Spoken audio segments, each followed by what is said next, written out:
Silav, êvar baş hevanno. Çend û çên ku me amade kirine dixwazim ji we re pêşkêş bikim. Di vê naberê de di derbarê Girê Golanê de, Rojavayê Kurdistanê de, di vê bazariya xeter de dixwazim hin şîroveyan bikim di dawiya bültenê de elbet.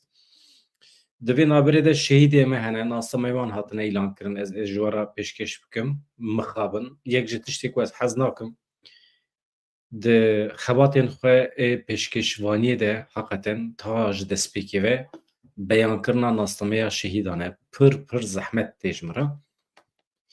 Ka em bi kîjan nûçê dest pê bikin? Ev cîranên me, dostên me, ew însanên me ê ku em dixwazin wana bikin demokrat, ez behsa civaka Tirk dikim. Dîsa heqaret li me kirine, heqaret li nirx û qîmetê me dikin, heqaret li Leyla Zana kirine. Ew Leyla Zana nas nakin. Ew tenê zanin ku Leyla Zana semboleke Kurdan e. Lewma êriş dikin. Eleqa wan bi Leyla Zana tune ye. Weke ferd, weke şexs, weke kesiyetî, tu eleqa wan, tu derdekî wan bi Leyla Zana re tune ye. Sirf ji ber ku mafê Kurdan parastiye, li cem milletê Kurd bi qîmet e, weke Selhedîn Demirtaş û gelek kesiyetîn din. Ew ji wî mafî xwe de dibînin ku êriş bikin. Em bê bersivin. Em weke civak bê bersivin. Çima nizanim. Bersiva me diviya bû cuda biya. Ez rê û rêbaz nîşanê civaka me nadim. Lê her carî wextê ku rayedarên dewleta Tirkiye dibêjin selo terorîst e, nizam kî terorîst e, em bê reaksiyon dimînin. Wextê ku hêzên dewleta Tirkiye tên davêjin ser mala Selhedîn Demirtaş û Fîgen Yüksekdağ pişt sûyê wan digirin davêjin helîkopterê û davêjin erebê û bixwara dibin davêjin zindanê neh salê em dengê xwe nakin. Êrişê Leyla Zana dikin em dengê xwe nakin. Wextê dikujin jî em dengê xwe nakin. Em çawa bikin? Em tenê daxuyanî didin. Di van salên dawiyê de em pir hez dikin ji daxuyaniyan. Ji xwe ji gotina daxuyaniyê êdî bîna min teng dibe. Daxuyanî ha daxuyanî. Qene navê daxuyanî we biguheranda. We bikira be beyanat ve tiştekî din bigota. Yani êdî em erixîne ji daxuyanî. Kî radibe kaxizekî datîne pêşiya xwe em şermezar dikin veya ne baş e. Em şermezar dikin veya ne baş e. Ya qira me hat. Ya em tune bûn. Ya ew tên zimanê me qede xedikin em tişin daxuyanî bi Tirkî dixwînin. Dîlimize sahip çıkalım. Ecêb tiştekî em nava atmosferekî pir xirab dane. Zêde neçim hevanno tamam fehm kir. Ez hema dest bi bültenê dikim. Îşev tişta herî mühim hevanno ji bilî meseleya Leyla Zanan va meseleyên normalan ê jiyanîne pêk dibin. Cîranê me ne, dostê me ne heqaret li nirxê me dikin temam. Girê Golanê heye niha teslîmê İsraîlê hatiye kirin. Donald Trump bi xwe biryar daye dibêje ev yê İsraîlê ye. Me daye wan em layıqê wan dibînin. Em jî wekî Kurd em dikevin nava tirs û panîkê. Em dibêjin gelo Colanî û dewleta Tirkiye çawa razî bûn ji vê meselê. Çawa qebûl kirin. Gelo di berdêla Girê Golanê de ew ê çi pêşkêşî Colanî were kirin. Gelo dibe ku Rojavayê Kurdistanê bûbe mijara bazarê. Yan jî kursiyê Tayyip Erdogan belkî ne Rojavayê, belkî em zêde mübalağa dikin. Ez hêvî dikim. Ka min dirin dawiyê de ez ê çend gotina bibêjim hevanna. Hûn jî bifikirin, hûn jî pirsê xwe bikin. Ez ê werim cem we, ez ê jî pirsê we bixwînim. Ahmed El-Şara bi tevî hikûmeta xwe çawa mümkün e Girê Golanê ku meseleyekî pir mühîm ya salan e qebûl bikin ku teslîmê İsraîlê bibe. Ji bo min nexeme bila teslîm bikin. Yani ji destê min were bila bigirin, bila Sûriyê jî kontrol kirin. Mesele ne ye bila bibin cîranê Rojava jî. Hatta em û cûhiyan bi hev re bijîn li Rojava. Qet nexeme. Ji bo min ne mesele ye. Ez aniha tişta tirsa ku di nav da me ew tirs e ku di berdêla Girê Golanê de gelo Rojavayê Kurdistanê teslîmê van çeteyan dikin. Tirsa min ew e tenê. Yan jî teslîmê cîranên me yên Tirk dikin. Ew ku Aqwasa ji me hez dikin, Kaçewa ji me hez dikin hevano di maça Bursa Sporê de heqaret li Leyla Zana kirin. Serokê Amed Sporê Nahit Eren got heqaretên li Leyla Zana şermezar dikin û diyar kir ku ew çêrên li dijî Leyla Zana zimanê kîn û nefretê, zimanê cudakar bawekî zanebûn dîsa li stadyuman tê bikaranîn. Nahit Eren li ser hesabê xwe X'ê daxuyaniyekî belav kiriye dibêje em dizanin ew çêr, ew xeber, ew kufur bi kîjan armancî hatine kirin. Ev zimanê nefretê, zimanê cudakar di van demên dawiyê de bawekî pir zanebûn carekî din li stadyumên sporê tê bikaranîn, me carekî din rayedarên dewleta Tirkiye me şiyar kirine. Müdaxele bikin, destûr nedin. Adaleta Tirkiye divê bikeve dewrê ev însanên ku heqaret li kesayetiyên Kurdan dikin ceza bike. Eger cezakirin pêk neyê wê demê ev dibe tiştekî ji rêzê. Dibe emsal ve herkes bikarbe hakaret bike. Bang li adaleta Türkiye kiriye, bang li rayadarên devleta Türkiye kiriye tedbîran bigirin û rê nedin. Ez van kesên ku divê êrişa kiret a ku çanda bi hevrajiyanê dike hedef divê ez şermezar dikim. Nahît Eren dibêje bê avukat bû, serokê baroya Amedê bû, aniha jî bê serokê Amedsporê. Em van li hengên Kurdan bi bîr bînin, em navê wan eşkere bikin, bila bikeve qeydan. Hêzên parastina gel HPG nasnameyên şeş gerîlayên xwe ên ku li herêma Zapê jiyana xwe ji dest dane, bi raya giştî re parve kirin. Ev her şeş gerîla di sala 2022 de li herêma Zapê li başûrê Kurdistanê jiyana xwe ji dest dan, şehîd bûn. Li gorî daxuyaniyê nasnameyê wan wiha ne. Mîlat Şêrko Zerîn, nasnav dengtav gîvara li Sinêya Rojhilatê Kurdistanê ji dayîk bûye.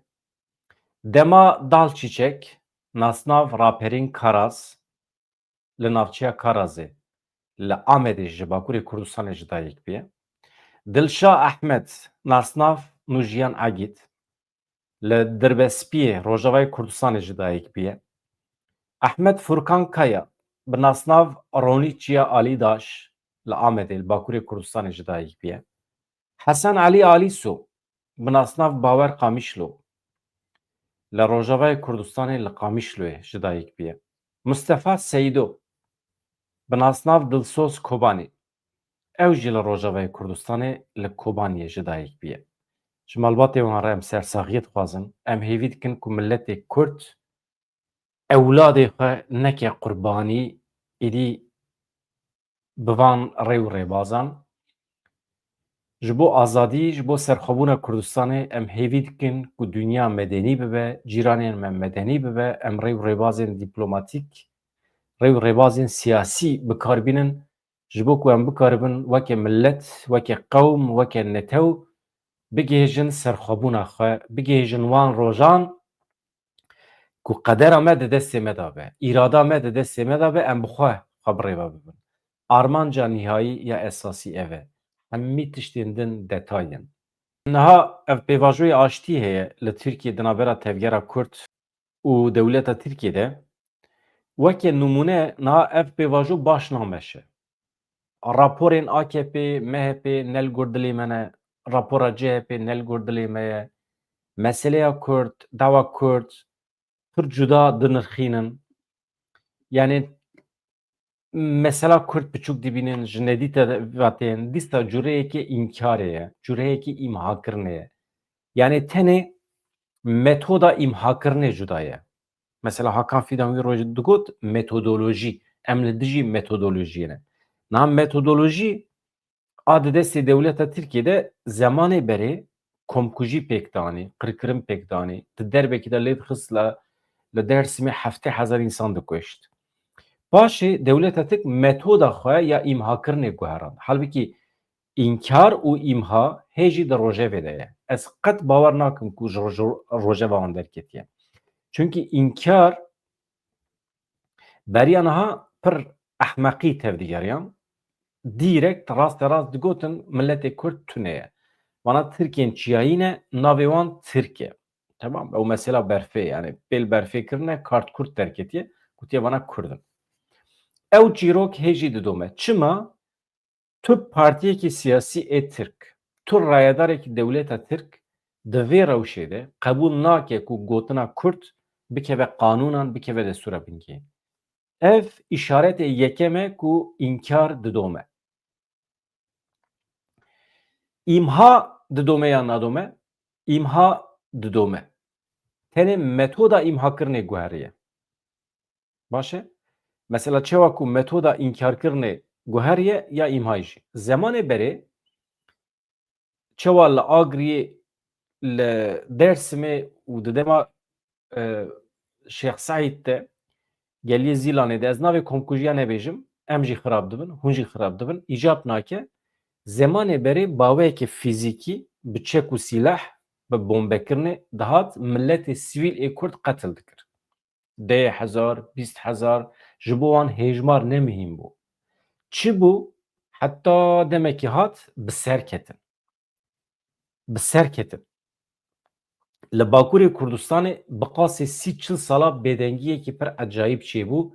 Heta salên heftê, heftê û pênc, heta salên heştê bêdengiyekî hebû li Bakurê Kurdistanê. Yê dengê haderxistana fîzîkmen ji walê dihatin rakirin. Paşê bi destpêka gerîla re êdî dewleta Tirkiye tenê li hember hêzên çekdarî ê Kurda şerda îlan kirin ji ber ku dixwest milletê Kurd bigire cem xwe. Faîlî meçhûl pêkanî, temam gund şewitand, pir komkujî deneme kir ji bo îmhakirina Kurda. Ji bo bitirsîne, pir deneme kir. Yani bawekî fîzîkî lêdana xwe û komkujiya xwe domand heta salên 2000 jî. Paşê hewl da di vê naberê de salên nodî de jî hewl dida milletê Kurd bi şiklekî bixapîne bigire kêleka xwe û tenê tevgera Kurd wekî hedef nîşan bide.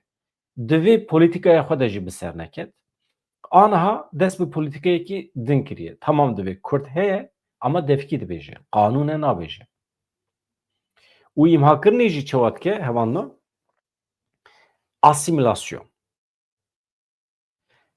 Zimanê xwe li Kurdistanê serdest dike, bi televizyonên xwe, bi belgefîlmên xwe, bi bernameyên ji bo zarokan, bi sînemaya xwe temamê Kurdistanê dagir dike. Bi malzemeyê xwe, bi fabrîkeyê xwe. Yani hebûna Kurdan ji holê radike wextê ku tişta ku netew dike netew hevanno çi ye? Yek ji wan coğrafya ye ya din ziman e. Te wextê coğrafya, demografyayê guherand te ji wê derê Kurd derxistin, Tirk yan jî netewê din te birxist coğrafya wan te coğrafya guherand çawa ku aniha li Efrînê serê kaniyê kiriye tê wê manî ku vaya îmha ye, siyaseta îmhakirinê ye. Niha aynî tiştî li Bakurê Kurdistanê jî didomîne. Demografiyê diguherîne. Kurdan derdixe milletên din tîne bicî dike. Yek, lingê esasî yê netewbûnê hevanno coğrafya wextê ji dest çû çi dimîne destê te de ziman dimîne. Yani mesela tişta ku min û Kurdekî Amedî dike yek çi ye? Tişta ku aniha min û we tîne cem hev çi ye aniha? Çi ye? Dawa Kurdistanê û zimanê me. Mesela tu ji zimanê me fehm nekî tu çima warî li min guhdar bikî? Ha tişta ku me dike me pir mühîm e. Me û wan. Tişta ku me ev ne bölûcîtiyê ye, ev ne cihêkarî ye. Me û wan tiştên pir mühîm in ji alî psîkolojîk ve. Wextê ku tu zarokê xwe, malbata xwe hûn Tirkî fêr bin, hûn jiyana xwe bikin Tirkî, êdî ji bo min hûn nabin me, hûn dibin ew. Kî ew? Ên ku Tirkî daxivin. Em jê re dibêjin Tirkî axev. İnsanên asîmîlebûyî tê mena însanên îmhabûyî. Mesela çi firqa te dimîne ji însanê ku bawekî fîzîkî ji holê rabîye. Dewleta Tirkiye aniha dibêje ez projeya xwe îmhakirinê didomînim lê êdî ne bawekî fîzîkî. Ji ber ku bawekî fîzîkî bikim îşê min tune ez ê biçim pêşberî dadgeha mafê mirovan ya Ewropayê îşê min tune ez biçim ber Lahê ez ê tevlî Sûçê şer bibim ya çi îcab dike ew qasa xwîn birejînim û navê xwe xirab bikim? Îcab nake. Çi dikim? Polîtîkayekî asîmîlasyonê pir zirav pêş dixim Kurdan dikim Türk, sen sağ ben selamet. İdi icap nake yani. Vaya politikaya imhakırna Kurdane de meriyet ideye. Hemmi hevalin me, revebirin me, kudu bejin politikaya inkar kirne û imha kirne bi dawî biye ez dibêjim ji kerema xwe re lütfen vegerin van analîzên xwe di ber çavara derbas bikin. Van teoriyê xwe di ber çavara derbas bikin. Hûn çiqas emîn in ku siyaseta îmhakirine ya Tirkan bi dawî biye. Ne ku ez neemînim. Sedî set ez di wê qenaetê de me ku bi dawî nebiye. Sedî set ez dizanim ku dewleta Tirkî siyaseta xwe ya îmhankirine ya înkarkirinê jî didomîne. De bi dewleta Tirkî bidin qebûlkirin ku di destûra bingehîn de bila navê Kurd hebe. De bila înkar ji holê rabe. De bidin qebûlkirin. Ne ku piştî ku tevgera Kurd bi dawî be û xwe fê seh bike û dî tu hêza ku zorê li dewleta Tirkiye dike wextê ji holê rabe a Kurda hevalno êdî tu tiştekî bi dewleta Tirkiye nikarî bidî qebûlkirin. Yani ez nabêjim bi hêza çekdarî tu Tirkiye tînî ser rêya rast yani tu têk dibî. Mesele ne têk birine. Mesele tu problem derdixî. Tu heta xwe nekî problem. Tu çoyê xwe di tekera wan re nekî, tu wan aciz nekî, tu kevir danayînê pêşiya erebê wan, sabotajê nekî. Yani tu xwe bikî problem di qeda navnê tevî de. Tu xwe nekî problem, dewleta Tirkiye navê te naxe qanûnan. Nemimkün e.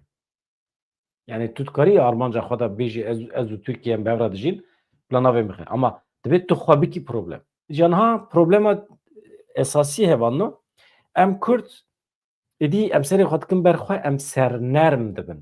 Wextê ku tu sernerm bûyî te xwe nekir problem, te xwe dananî ser masê, te xwe nekir kevir, te xwe nekir pêşiya tekerê wan wê demê çi dibe rehabet dest pê dike.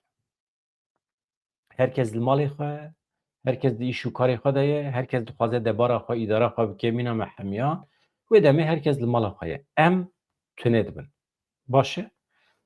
Yani em ji ku hatin vê rewşê hevalno?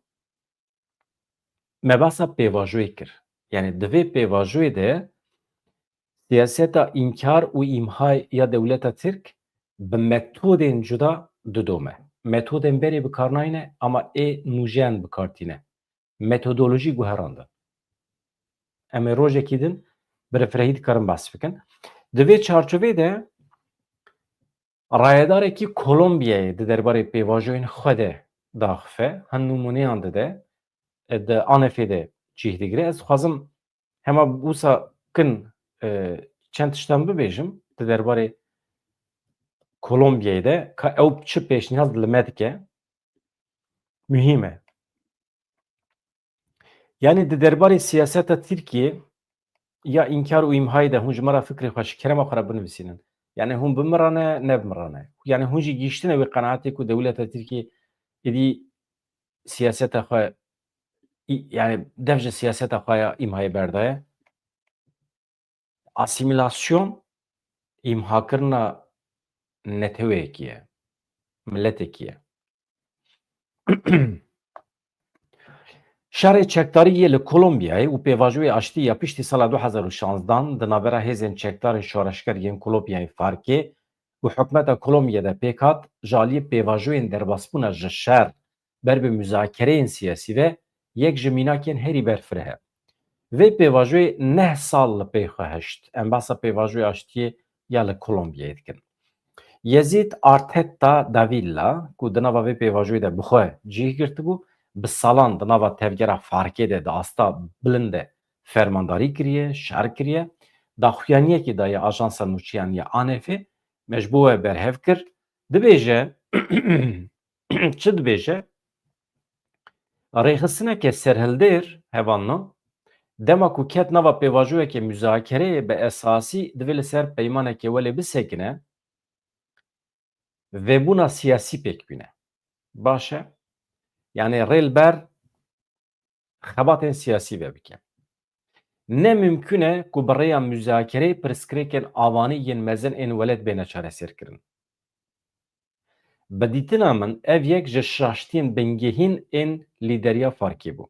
binêrin. Divê ne mümkün baraya müzakerê mirov pirsgirêkên bingehîn ên mezin ên welatekî çareser bike. Müzakerê nabe. Yani tenê bi peymanekî yan jî bi îmzêkirina belgeyekî, şoreşekî, veguherînekî mezin pêk naye. Divê mijarê de divê mirov xeyalperest nebe.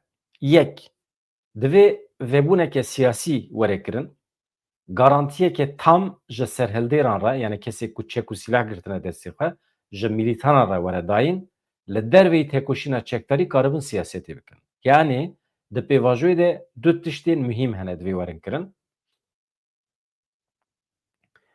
Vebûneke siyasî were kirin ku garantiyekî tam bide çekdaran ji bo ku bikaribin silahê xwe dayînin, derveyî têkoşîna çekdarî karibin tevlê siyasetê bibin. Ya duyem, xususa ku ji bo min gelekî girîng e, mühîm e, yek ji kêmasiyên me yên herî mezin avakirina planeke berfireh ji bo şervanên kevin e.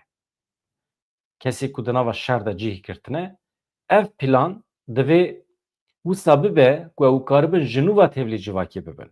Bi garantiyên tam entegreyî jiyana sivîl û siyasî bibin. Yani eger hûn xwedî li şervanê xwe dernekevin, hûn ji wan re jiyaneke garantî daneynin ji bo ku bikaribin bikevin nava siyasetê, heyf e, hûn ê tune bibin dibe. Yani hemî şoreşa we vala diçe. Duhê manê de dibêje.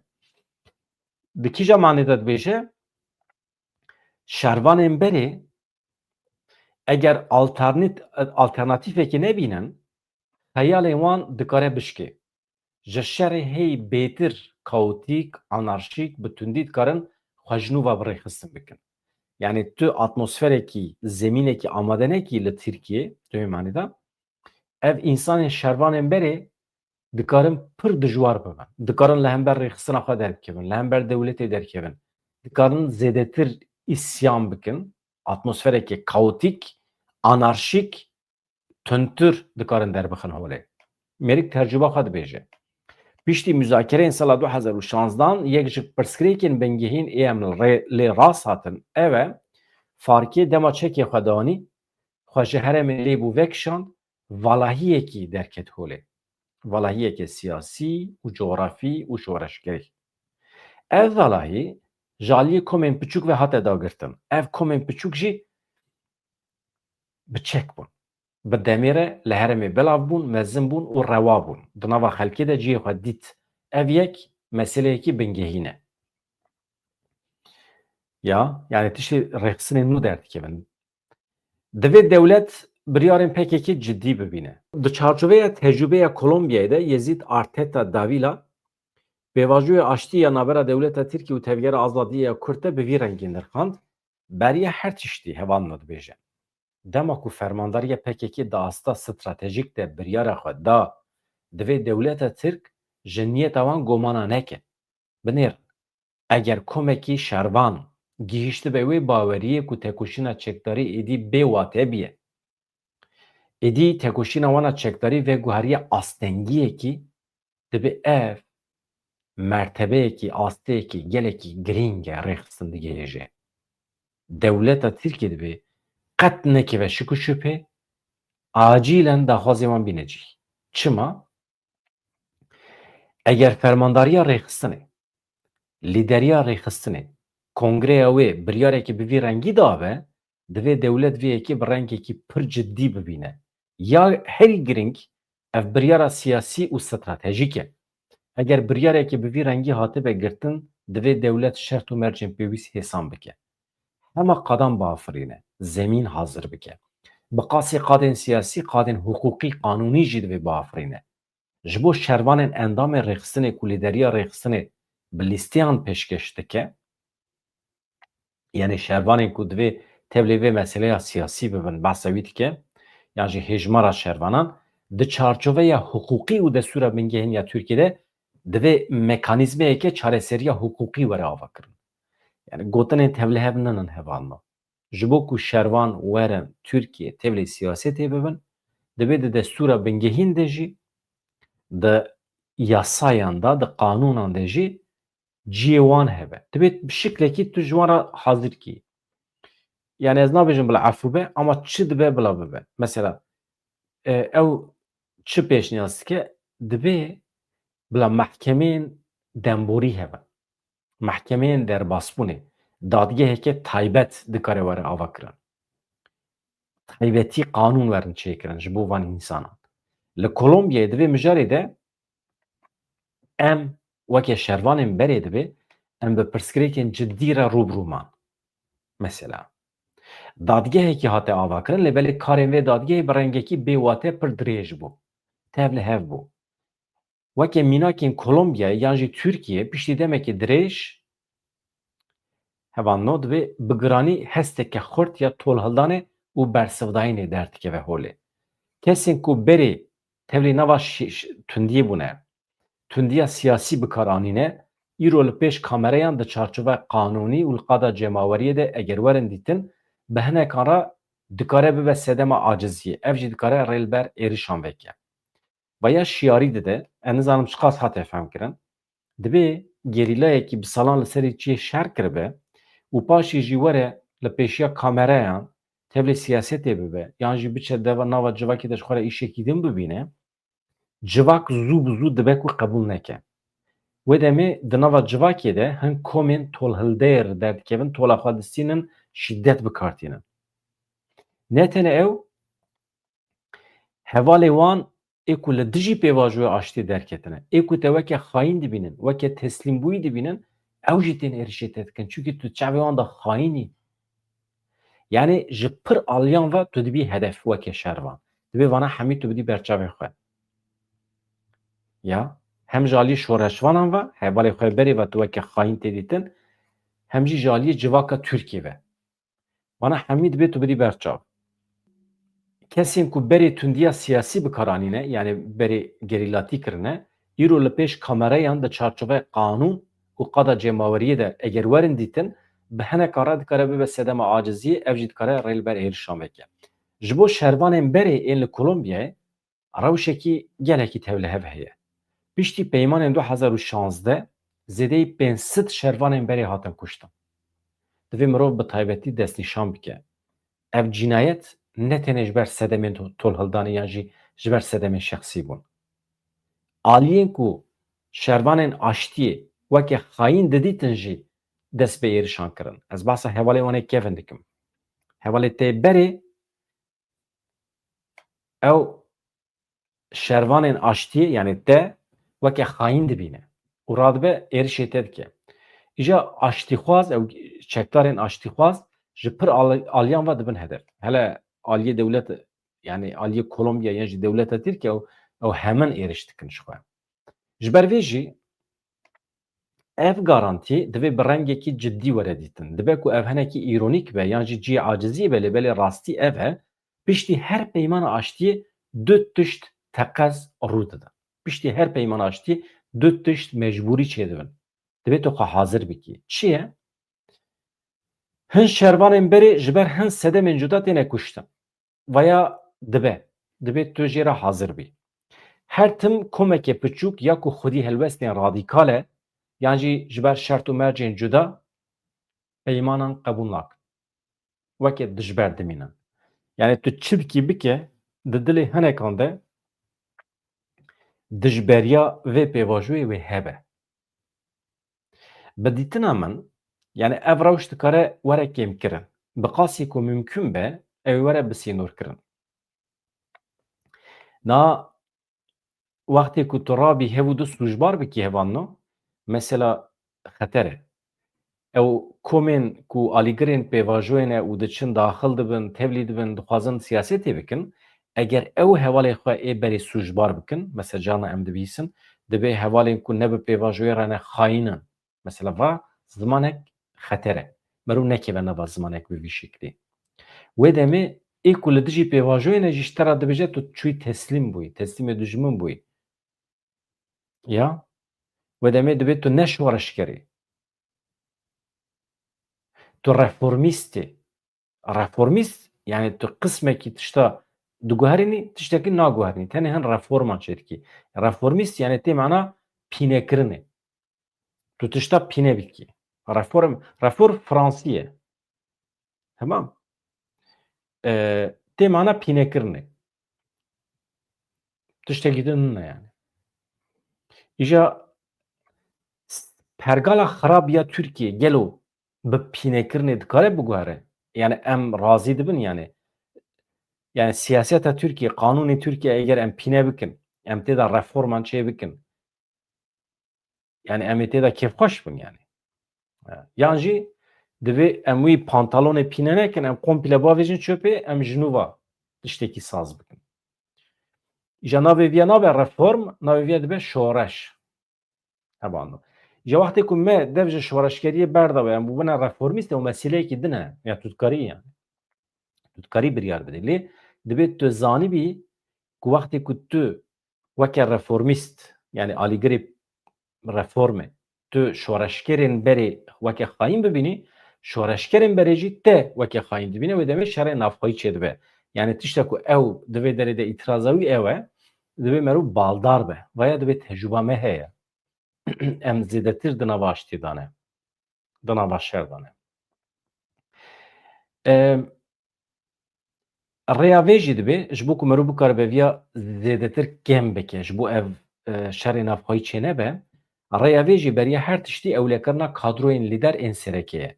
Mirov xwedî li kadroyên xwe lîder derkeve, a herî girîng misogerkirina ewlekariyê ye. Mînak li El Salvadorê hin şervanên berê yên FMLNê entegreyê hêzên leşkerî û polîsan hate kirin. Mercên radestkirina çekan, tamam, şert û mercên teslîmkirina çekan, rê û rêbazên pêkanîna vê, dayîna garantiyan divê bi şêmberî bêne pênasêkirin. Yani bi şêmberî vê nîvrê min gotina şêmberî ji were gotibû. Yani baweke berbiçav, net, somût divê were nivîsandin, divê çawa be. Wana nikarî tu ji nîqaşê re nikarî vêkirî bihêlî. Ji bo vê jî tevlîbûna civaka navnetewî şert e. Yani çavê sêyemîn ê navnetewî. Ne tenê welatên ku li qeda navnetewî xwedî giranî û îtîbar û rêzdariyê ne. Her wiha welatên ku di dîplomasiya global a cîhanê de xwedî giraniyeke têrkerin, divê tevlî vê pêvajiyê bibin. Wekî mînak Amerîka, Rusya, Çîn. Yani welatên ku em ji wan re dibêjin hegemon. Ew mecbûrin divê derê de cih bigirin, cih negirin, em nikarin bi xwe li hev bikin çünkü sedî sed têde xapandin çê dibe. Bi vî rengî bi cîhanîna sozên dewletê, bi cîhanîna sozên şervanan dikarin bêne misogerkirin. Hevanno, di derbarê Kolombiyayê de, di derbarê aştiyê de me cih da şîretên wî, çavdêriyên wî. Baş e? Niha em diçin cem Donald Trump. Trump çima girên Golanê hevanno teslîmê İsraîlê kir. Çima? Di berdêla çi da? Ez pêşî nû çên ji were bixwînim, paşê jî ji kerema xwe re hûn jî fikrê xwe binivîsînin. Soz ez ana vîya xilas dikim, wexta me jî heye. Ez tenê vîya dixwînim, ez têm cem we ez şîrovê we dixwazim bixwînim. Roja 19 mehê kengê ye, sibê ne du sibe. Roja sibê ne du sibe, akademisyenê Kurd ê zanîngeha İbranî ê Qudsê Veysî Dağ mîvanê me ye di vê derê de dixwazim ji we re bêjim. Roja 19 mehê teqebûlê kîjan rojê dike? Sibê ne du sibe, roja îniyê ne?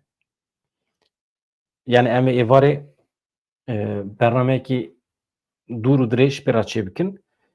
Tekîliya Kurd İsraîl rojava rewşa rojhilata navîn em ê hemiya pêra nîqaş bikin. Veysî Dağ spor e, zanîngeha İbranî ya Qudsê de wezîfedar e, têda akademisyen e. Ez û hevalê me ronî ruha em ê pirsan jê bipirsin, ew ê jî bersiv bide. Ez bawer dikim li ser vê mijara ku aniha ez ê ji we re bixwînim bersiv bide, ez pir kêfxweş dibim. Hevan eger hûn amade bin em hema dest pê bikin. Donald Trump Serokê Amerîkayê ragihand ku wî ew biryar, yani biryara teslîmkirina girên Golanê bê ku kesekî jê daxwazê bike daye. Heta alîgirên herî xurtiyên İsraîlî jî ew yek wekî gavekî gelekî dûr dîtibûn. Donald Trump 16 Kanûna 2025 li Koşka Spî li Amerîkayê mazûvaniya ehenga Hanûkayê a salanê kiribû.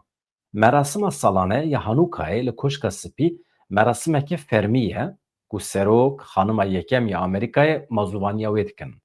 Da ku rêzê li cejna Hanûkayê ya cihûyan bigirin. Heta vira baş e?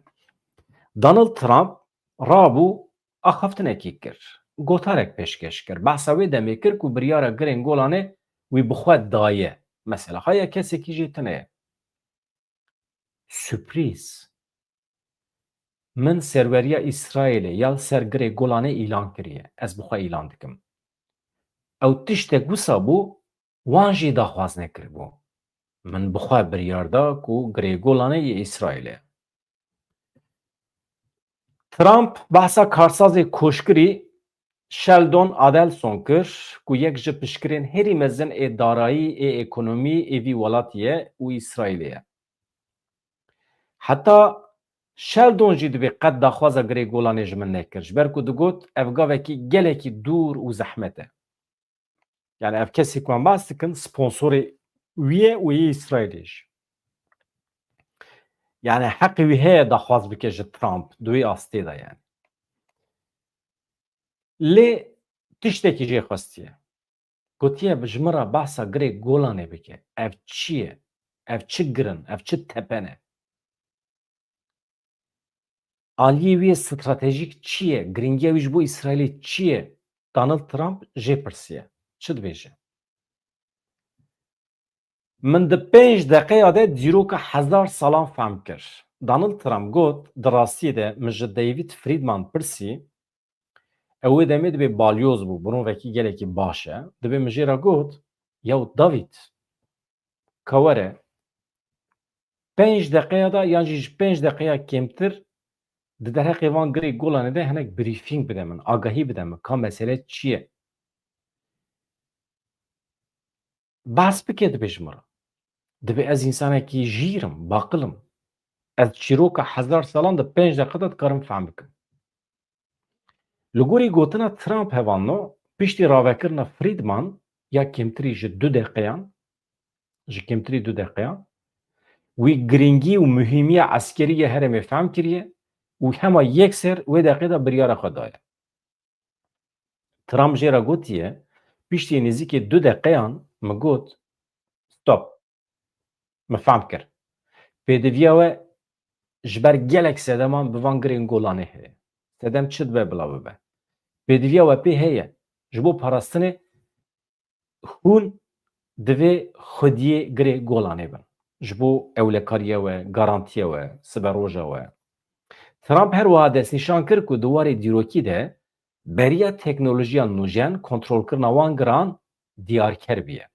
İsraîlê di şerê 6 rojan ê sala 1967 de girê Golanê ji Sûriyê stend dibû. Di sala 1981 de bi yasayekî tevlî axa xwe kiribû. Lê civaka navnetê wî ev gav ê jî nas nekiriye. Yani bi qaçaxî desteser kiriye. Biryara îdareya Trump ya adara 2019 siyaseta demdirêj ya Amerîkayê guherand.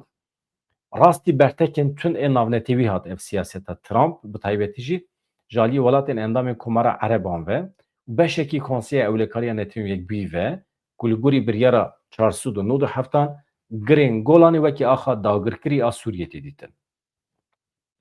Hê jî wisa ye. Nayê ez têm ser mesela Kurd çi eleqa wî bi Rojava heye hûn ê bibêjin. Heye hevan. Qet nebe em di serê xwe re derbas dikin. Trump şanazî bi wê yekê kir ku wî karekî kiriye ku siyasetmedarên beriya wî bi dehan salan nekariye bikin. Wan heftê salan li ser vê meselê kar kir. Hemû tiştê ku behsa wan dikirin girên Golanê bû û kesekî qet tiştekî nikaribû bikira. Kî radibû digot girê Golanê li jor, girê Golanê li jêr. Ama çi bû? Ez rabûm, min biryar da, min les kir û tiştek ku wan nikaribû heftê sala da bikin, min 2 deqeya da kir. Girê Golanê yê İsraîlê xilas. Ew bi Netanyahû bidin qebûl kirin, erê ew bidin qebûl kirin. Serokê Amerîkayê amaje bi giringiya aborî ya herêmê jî kir. Ragihand paşê qîmeta wê ji me re xuya bû. Bihayê wê trilyonan dolar e. Baş e? Yani giringiya aborî ya wê herêma girê Golanê. Binêrin. Behsa qîmeta wî dike. Bi trilyonan dolar e. Eger tu bifikirî dibe ku bihayê wê trilyon dolar be. Trump tim bi çavê bazarê li tiştandinê re hevan da. Binêrin. Yani hatta naha jrayedarên dewleta Tirkiye deng tuneye, sukutin, bêdengin, bi qasî ku em zanin ew meseleya wana balafiran ev 35 dîsa problem derketiye. Amerîka dibêje em ser biryara xwe ne. Em naxwazin Tirkiye tevlî vê projeyê bikin. Em naxwazin balafirê xwe jî bidin wan. Hem ji meseleya Gaza ji ber ku sozên ku Tayyip Erdogan daye Trump hêjî di pratîkê de pêk nehatiye. Êdî Tayyip çi soz daye Trump em nizanim. Trump dibe heta ku Erdogan soza xwe neyne cî dibêje ez van balafiran nadim Tirkiye. Êdî ew soz gelo ev S-400 heye balafirên ev sîstema parastinê ya S-400 ku ji Rûsya kirîbû bi berdêlekî pir mezin. Dibe tu wana îmha bikî ya ew e ya mesela Gazayê yan jî meseleyekî din e. Yani dibe Tayyip soza xwe bîne cî baş e. Veya hemî çi bi me dide zanîn hevano dewleta Tirkiye mehkûmê Amerîkayê ye. Nikare dengê xwe derbixe. Ev laliyekî niha ê me hevano me çi me eleqedar dike. Yani Amerika ez nekim tiştekî mezin tenê Donald Trump em behsa Donald Trump bikin ji ber ku li Amerîkayê hem di Kongrê de hem jî di nava artêşê de Pentagonê de gelek dostê me hene. Ji ber vê em divê mesela Amerîkayê de girê Golanê de Rojavayê Kurdistanê de em tenê Trump û siyaseta Trump, Tom Barak, ew e ekîba wan em behs bikin ka gelo ev însan heqeten xirabiya me dixwazin. Dixwazin bazariyekê qirêj li ser Rojavayê Kurdistanê çê bikin bê îrada me. Yani niha ew di serê xwe de difikirin dibêje em kesekî hewcedarê xwe bînin yani hê Sûriye wextê ku li ber hilweşînê bû dibe em kesê ku sabînin bila hewciyê me be bila dibin cezayê me de be em bînin ser desthilatdarê Sûriyê dibêje em piştgirî bidin em destê xwe li piştewî bidin em miz bidin vir da wê da dibe em bi şikrekî girê Golanê jê bigirin ku ew dibin hukmê me de be. Mesela di dema Esad de nikaribûn tiştekî wisa bikin. İja çi dibe ev însanên weke Colanî û bi tevê çeteyên wê ew jî rabin bêtir delaliyan bikin ne normal e jî ew ê bêjin na madem kî hûn girê Golanê ji me digirin weke Sûriye di berdêla wî de hûn tenê destê xwe li pişta me din ev têrê nake. Hûn pestên me bidin ev têrê nake. We em anîn ser hukm ev jî têrê nake dibe hûn Rojavayê Kurdistanê jî tevlî temamê Sûriyê bikin. Yek ji daxwazên yek nine belkî daxwaza bi tenê a Colanî û çeteyên wê ew in. Madem em girê Golanê didin we di berdêla wî de dibe hûn jî Rojavayê Kurdistanê temamî teslîmê me bikin. Çünkü cîhana Ereb li dijî me derkeve, çeteyên me, hevalê me li dijî me derkevin, em ê weke xaîn werin îlan kirin. Qet nebe eger hûn Rojavayê Kurdistanê belav bikin, hûn tevlî sîstema Sûriyê bikin, em ê jî li hember hevalê xwe yê berê li hember cîhana Ereb em bêjin ya ê me yeketiya Sûriyê parast û me girê Golanê ji xwe heftê salê problem e û me jî ew safî kir. Yani tiştekî hebe em bikaribin weke hincet derbixin pêş. Yani ez vaya mümkün e çêbûbe diyalogekî wisa di navbera Ehmed el-Şara û Donald Trump de. Yani ji ber vê Ehmed el-Şara ew bêje temam hûn pestê me didin ama têrê nake. Ez rojava dixwazim. Aynî tişt Tayyip Erdogan dewleta Tirkiye jî ji xwe bi kêrî wan tê. Yani ew jî tiştekî wisa dixwazin. Esas mesele ev e. Yani gelo Trump dikare di berdêla menfaetên İsraîlê de ji bo parastina İsraîlê Rojavayê Kurdistanê bifroşe Colanî û çeteyên wê. Gelo mümkün e. Dewleta Tirkiye ez bêjim ji zû ve hazir e. Yani tu pergala Rojavayê Kurdistanê belav bikî di berdêla wê de tu çi bixwazî dewleta Tirk dikare bide te. Ji ber vê tirsa min ev e. Yani veya serê min de derbas dibe yani.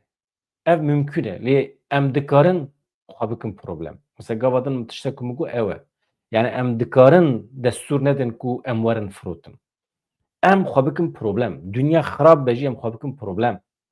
Ya bi vê şiklê em dibin mijara bazarê û em tên firotin em temamî dihelin ya jî em xwe bikin problem qismekî mezin ê me belkî fîzîkî jiyana xwe ji dest bidin ama qet nebe em li ber çavê dünya alemê ku îtîbara me çêbiye em bi xêra vê îtîbara xwe em dikarin Rojavayê Kurdistanê biparêzin. Te Rojavayê Kurdistanê parast garantî didim te temamê Kurdistanê tu dikarî azad bikî.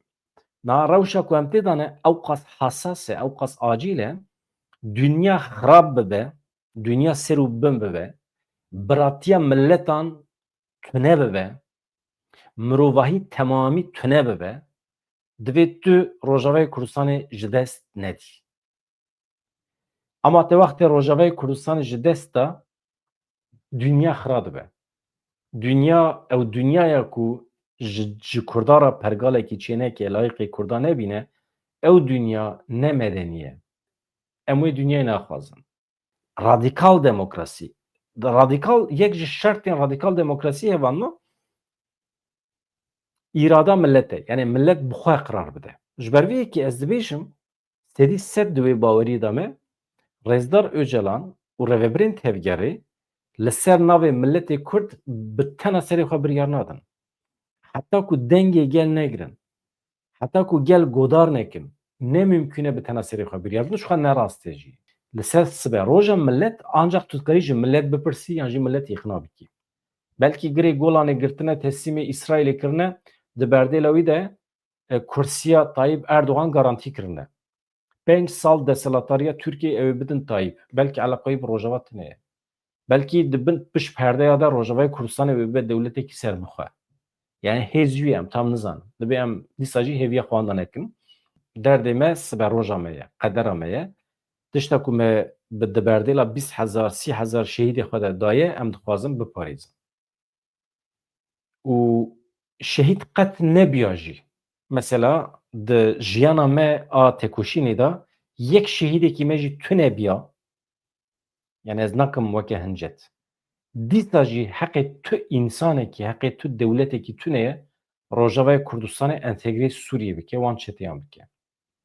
Gotina xwe ya dawî bêjim, em hêvî dikin belkî jî di vê formûlê de ne Kurd hebin ne Rojavayê Kurdistanê hebin. Belkî jî em tenê ji ber tirs û fikarên xwe, ji ber endîşeyên xwe em van tiştana dibêjin. Xatirê ve hevalno silav rêz dem baş.